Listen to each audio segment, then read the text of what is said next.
Hello viewers, welcome you all to MOOC on Institutional Assessment. We are in Unit 7 discussing autonomous institutions. In the earlier video, I discussed types of autonomous institutions, autonomy granting bodies, statutory and non-statutory committees for the learning outcome, explain the need for and benefits of attaining autonomous status through external review. This video includes functions of the committees, process for registration and applying for autonomous status. Learning outcomes are: illustrate the functions of statutory committees and the process for registration of the institutes for autonomy, and illustrate the requirements and process for applying for autonomous institution status. Friends, we know the composition of 4 statutory committees. Let us know the functions of each of them. The first committee is governing body, reconstituted every 3 years, except in case of UGC nominee who shall have a term of 5 years. Meetings of the governing body shall be held at least twice a year. Now, what are the functions of the governing body? Subject to the existing provision in the bylaws of respective institutes and rules laid down by the state government and the parent university, the governing body shall first guide the institute while fulfilling the objectives for which the institute has been granted autonomous status. Second, approve institute scholarships, fellowships, medals, prizes and certificates on the recommendation of the academic council. Number 3, approve new programs of study leading to degrees and or diplomas. Number 4, all recruitments of teaching faculty, principal shall be made by the governing body or state government as applicable in accordance with the policies laid down by the UGC and the state government from time to time. Then number 5, approve annual budget of the institute before submitting the same at the UGC. And the last one is perform such other functions and institute committees as may be necessary and deemed fit for the proper development of the institute. The next committee is academic council. The term of the nominated members shall be 3 years. Academic council shall meet at least twice a year.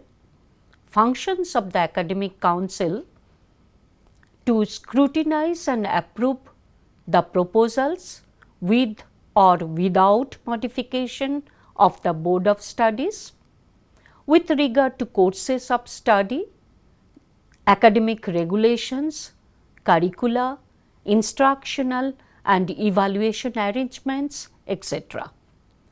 If the academic council have different opinion, then they have the right to return the matter for reconsideration to the board of studies, or they may reject it with valid reason. Next is make regulations regarding the admission of students to different programs of study, keeping in view the policy of the government.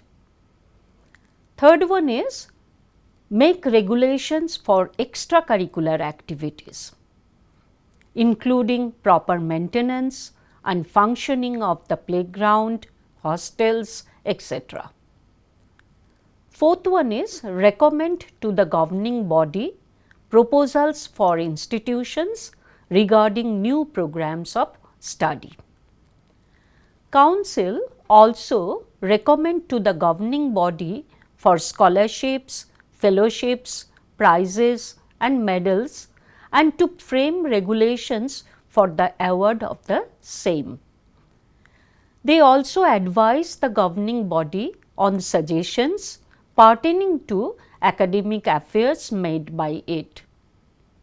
They perform such other functions as may be assigned by the governing body. Next committee is Board of Studies.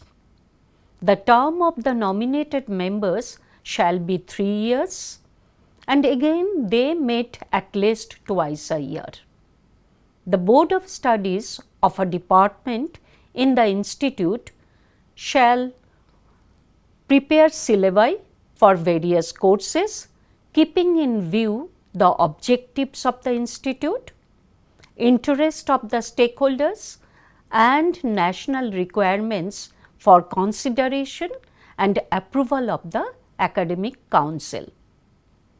They suggest methodologies for innovative teaching and evaluation techniques. They also suggest panel of names to the academic council for appointment for examiners, and they coordinate research, teaching, extension and other activities in the department as well as in the institute. The fourth committee is Finance Committee. Term again 3 years and shall meet at least twice a year. The Finance Committee shall act as an advisory body to the governing body. They consider budget estimates relating to the grant receipt or receivable from UGC and income from fees etc. collected for the activities to undertake the scheme of autonomy, and they audited accounts for the above. In addition to statutory committees, a list of non-statutory committees provided in the earlier video. The constitution, powers and functions of these committees will be prescribed by the governing body or the academic council as the case may be. For example, an autonomous institute must have planning and development committee with specific functions.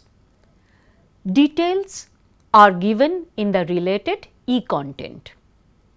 Now, how to prepare the institute for autonomous status?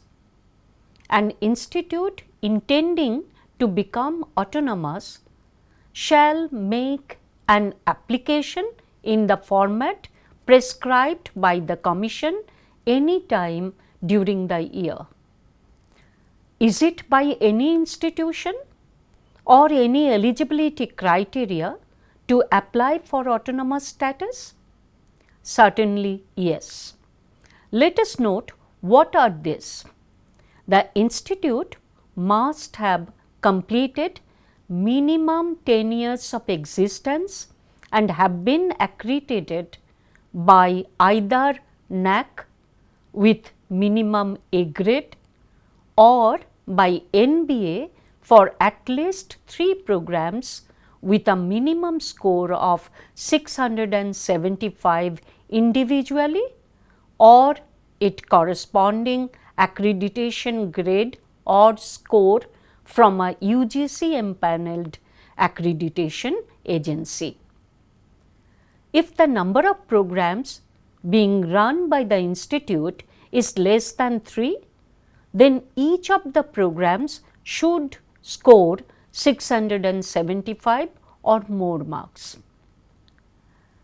Colleges which have a NAAC score of 3.26 and above up to say 3.5 or a corresponding NBA score for one complete cycle and also accredited accordingly in the second cycle shall be considered for grant of autonomous status without on-site visit by the expert committee. Again, colleges with 3.51 and above in a 4-point scale of NAAC or a minimum of 3 programs have been accredited by NBA with a minimum score of 750 individually at the time of application shall be considered for grant of autonomous status without on-site visit by the expert committee. UGC has implemented the scheme of autonomous colleges with a view to bring in quality reforms in higher education.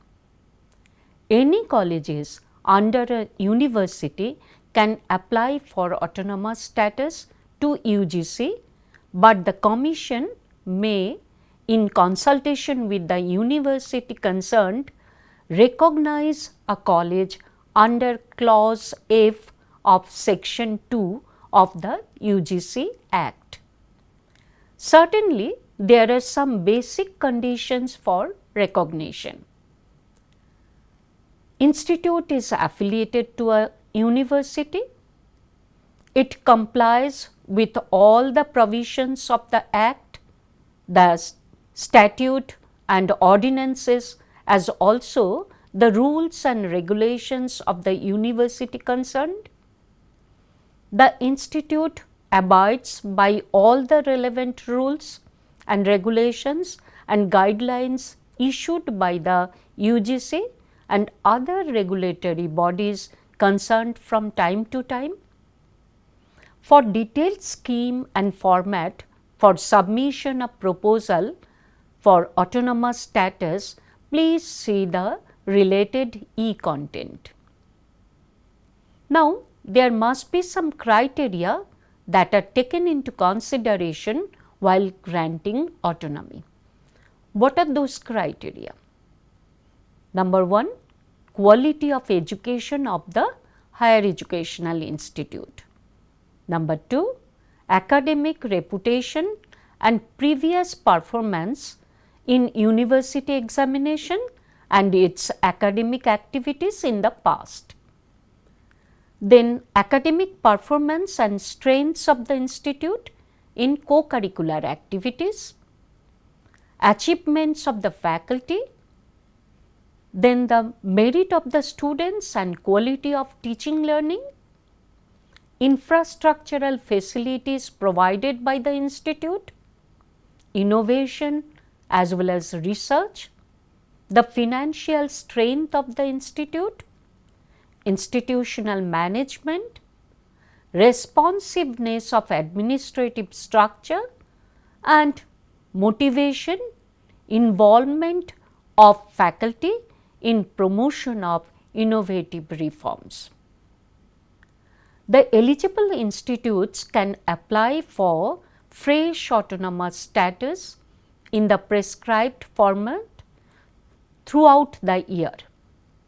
Again, whose term of autonomous status is expiring, they can also apply to UGC for extension of their status in the specific format. For submission of online application and registration information, please visit UGC website. This is the end of our Unit 7 on autonomous institutions. For detailed information, please refer the related e-content and referred web links. In the next video, we will learn how to prepare the institute for external review. Till then, goodbye and thank you.